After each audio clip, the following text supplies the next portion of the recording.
Hello guys, good morning. स्वागत है आपका हमारे यूट्यूब चैनल आर्कटिक टर्न में। आज हम अपने XCV9 इको, जैसे कि आपने पिछले वीडियो में देखा होगा, हम गए थे वायनाड और हमने XCV9 इको वायनाड से सिर्फ हमने 50% चार्ज की थी यहाँ से और वायनाड के बीच में, और 150% टोटल थी। 100% हमारी गाड़ी घर से थी और 15% हमने 51% अराउंड समथिंग, वो मैं आपको शेयर कर दूंगा। हमने चार्ज की थी वायनाड पे स्टेशन पे 24 किलोवाट के चार्जर पे। जैसा कि आपने लास्ट वीडियो में देखा था, हमें 1 आवर 21 मिनट्स करीब लगा था 51% के आसपास चार्ज करने में, और 19 रुपीज़ पर किलोवाट का चार्जर था, जैन का था। अभी हमारी गाड़ी जो है, हम वायनाड से बेंगलोर आ चुके हैं और हमारी गाड़ी की रेंज अभी शो कर रही है। आप देख सकते हैं, मैं बैक कैमरे में आपको दिखाता हूँ। देख सकते हैं हमारी गाड़ी की रेंज जो है अभी 12% है रिमेनिंग, और 57 किलोमीटर दिखा रहा है। अब हम इसको, और देखिए जब आपका लो पे आता है तो यहाँ पास इस साइड स्क्रीन में आपका दिखाता है कि देखिए EV battery is very low, charge immediately, nearest charging station. ये है 57 किलोमीटर। तो ये आपका चार्जिंग स्टेशन शो करने के लिए दिखाता है। अगर आप इसको एक्टिवेट करेंगे तो नियरेस्ट चार्जिंग स्टेशन आपका शो करने लगेगा। अब हम इसको चार्ज पे लगाते हैं, क्योंकि अब हमें देखिए ऐसे दिखाता है, रेड कलर का आ जाता है। और लास्ट हमारा चार्ज ये था 1 आवर 53 मिनट, 52% हमने जैन की स्टेशन में चार्ज किया था, और जो हमें 347 किलोमीटर की रेंज दिया था। उस हिसाब से हमने अभी कैलकुलेट किया, तो हमने कैलकुलेशन में अभी आपको शो किया है, शो करेंगे। हमने टोटल जो था 760 किलोमीटर जो हमने राइड की, 760 किलोमीटर। गाइस, जैसे कि आपने देखा कि हमारी XCV9 की जो रेंज रिमेनिंग थी, 12% रिमेनिंग अभी बचा हुआ है, और हम वायनाड से होकर आ चुके हैं। अब हम अपने घर पहुंच चुके हैं। अगर कैलकुलेट करें हम, तो हमने टोटल ट्रेवल डिस्टेंस की अराउंड 760। इसका रफ कैलकुलेशन है, मैं डिटेल कैलकुलेशन आपको कैलकुलेट करके दूंगा। 760 किलोमीटर हमने total Bengaluru to Wayanad, Wayanad to Bengaluru, and distance little bit जो हमने वहाँ घूमने में जो किया जो अपने बैटरी स्पेंड की। हम गए थे एक जैन के चार्जर पे हमने चार्ज किया। वहाँ एक सिंगल जो था चार्जिंग स्टेशन लगा हुआ है सुल्तान बेथरी पे। सिंगल चार्जिंग स्टेशन लगा हुआ है। हमने उसे चार्ज किया वहाँ पास। तो चार्जिंग में हमें जो था, पार्किंग में थोड़ा सा डिफिकल्ट है, क्योंकि अब हिली स्टेशन है, पार्किंग ज़्यादा अवेलेबल होती नहीं। वहाँ सिर्फ एक ही चार्जर था, और एक किस्मत से एक गाड़ी लगी हुई थी, टाटा टियागो। टियागो लगी हुई थी और वो फुल चार्ज हो चुकी थी।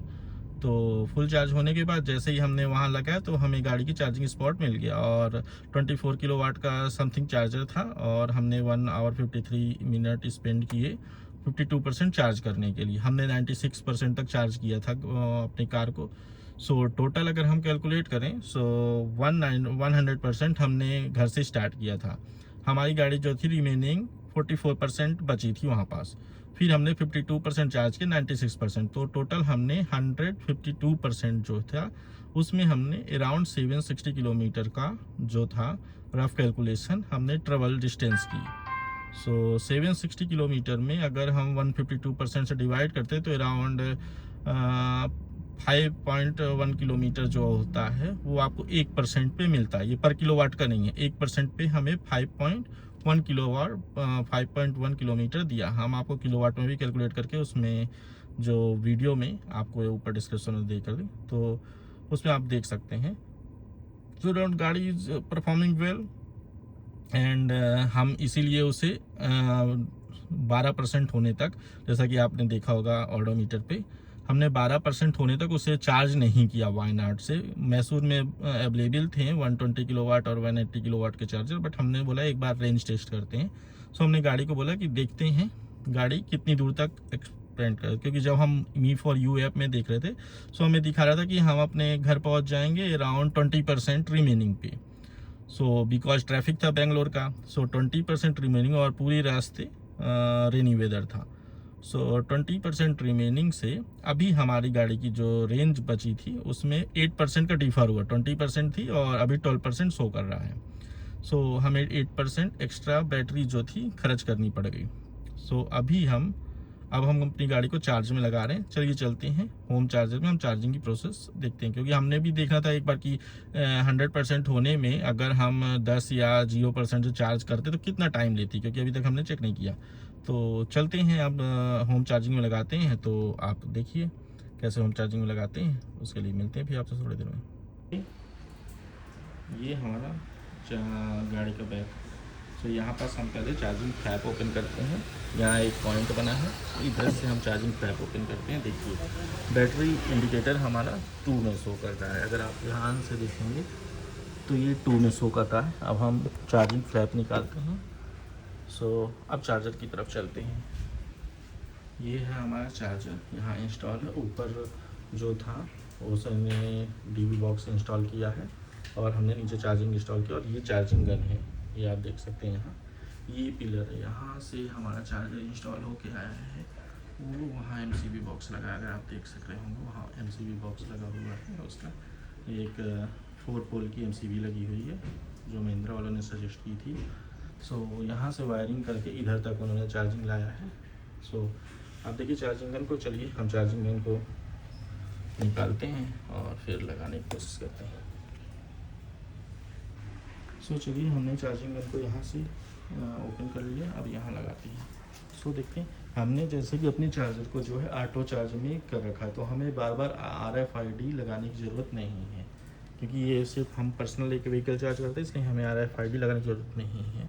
सो ये देखिए इधर हम अपनी चार्जिंग गन को, ये वाला पोर्स ऊपर देखिए, ऊपर उसका बना, अगर आप ध्यान से देख पा रहे होंगे तो ऊपर उसका बना हुआ है ये चार्जिंग गन का डिज़ाइन। और इसका ऐसा है, ये AC चार्जर है। DC चार्जर अगर आप चार्ज करेंगे तो इसको निकाल के अगर आप देख सकते हैं तो DC चार्जर के लिए ये वाले कैप को निकालेंगे तो वो दोनों में आपका फिट होगा, तो DC चार्जर के लिए है। AC चार्जर के लिए सिर्फ आपको ये वाले कैप का यूज करना है। सो ये है। और हमारा चार्जर जो 11 किलोवाट का, तो देखिए हम चार्जिंग गन को इंसर्ट कर दिए इसमें और अब देखते हैं कितनी देर में इंडिकेटर शो करता है। सो फर्स्ट आप देखेंगे वहाँ पास, देखिए वहाँ पास जो शो करेगा लाइट जो है आपकी ब्लू ब्लिंक होगी। ब्लू ब्लिंक होने का मतलब जो है स्टेबल रहेगा, आपका चार्जिंग इंसर्ट हो गया और रेडी है। अब जैसे ये ब्लिंक होने लगा, ब्लू आपका कंटिन्यू ब्लिंक हुआ, इसका मतलब चार्जिंग चालू हो गई। अब आप यहाँ देखेंगे अगर, तो देखिए बैटरी भी शो करने लगी है यहाँ पास। अब चलते हैं हम डैशबोर्ड में, देखते हैं कितना हमारा चार्जिंग का टाइम शो कर रहा है। सो गाइस अगर आप डैशबोर्ड में आपको देखेंगे तो अभी हमारी जो है 12% रेंज थी, जैसा कि आपने देखा था, और हमें जो है 12% है और 6 आवर 53 मिनट लगेगा हमें टोटल। अगर आप ध्यान से देख पा रहे होंगे तो 6 आवर 53 मिनट लिखा हुआ है और चार्ज होने में 100% ये है। और यहाँ पास अगर आप इस साइड में देखेंगे तो 11 किलोवाट का AC चार्जर है। सो 11 किलोवाट का AC चार्जर ये हमारा यहाँ शो कर रहा है। और अगर आप इधर देखेंगे साइड पे एनर्जी वाले पैटर्न पे, तो जैसे हमने इसको क्लिक किया तो यहाँ पास शो कर रहा है 12% चार्जिंग AC 1 मिनट हुआ है हमें। 11 किलोवाट का चार्जर है और 77 किलोमीटर पर आवर चार्ज होगी बैटरी। अब जो हमारा चार्जिंग करंट है हाई हमने करा है और ये रेंज शो कर रहा है। सो अभी हम देखते हैं कितना टाइम इधर दिखाता है, तो हम इसको होम में जाएंगे और साइड में हमारा ये जो है AC चार्जिंग 12% दिखा रहा है, 1 मिनट हुआ ये दिखा रहा है आपको। तो ये था हमारा ये था हमारा चार्जिंग का ओवरव्यू। आपको कैसा लगा? अगर हमारा वीडियो आपको अच्छा लगा हो या कुछ आपको हेल्प हुआ हो तो आप हमारे वीडियो को लाइक कीजिए, चैनल को सब्सक्राइब कीजिए, और आपको कैसा है अपना एक्सपीरियंस आप हमें कमेंट पे शेयर कर सकते हैं। मिलते हैं फिर किसी नेक्स्ट वीडियो में किसी नई ट्रिप के साथ। बने रहिए हमारे साथ XEV9e की जर्नी पे, और हम एक्सप्लोर करने की कोशिश करेंगे अक्रॉस साउथ इंडिया। और फिर कुछ दिन पे हम ट्राई करेंगे कि एक लॉन्ग ट्रिप पे जाएं। हम प्लान कर रहे हैं कुछ दिन में कि हम यहाँ से बेंगलोर से अयोध्या के लिए एक ट्रिप करें, बेंगलोर से एक आपका पुरी के लिए ट्रिप करें, और फिर हम देखेंगे कि अगर हमारी गाड़ी अच्छा परफॉर्म और करती है तो फिर हम इसे ट्राई करेंगे कि नेपाल पशुपतिनाथ भी ले जाएंगे इसे। हमारे चैनल के साथ बने रहिए और हम आपको ऐसे ही वीडियो के रिव्यू देते रहेंगे, और XEV9e का भी एक रिव्यू रहेगा। तब तक के लिए बाय बाय, मिलते हैं फिर किसी नेक्स्ट वीडियो में। Thank you, bye bye.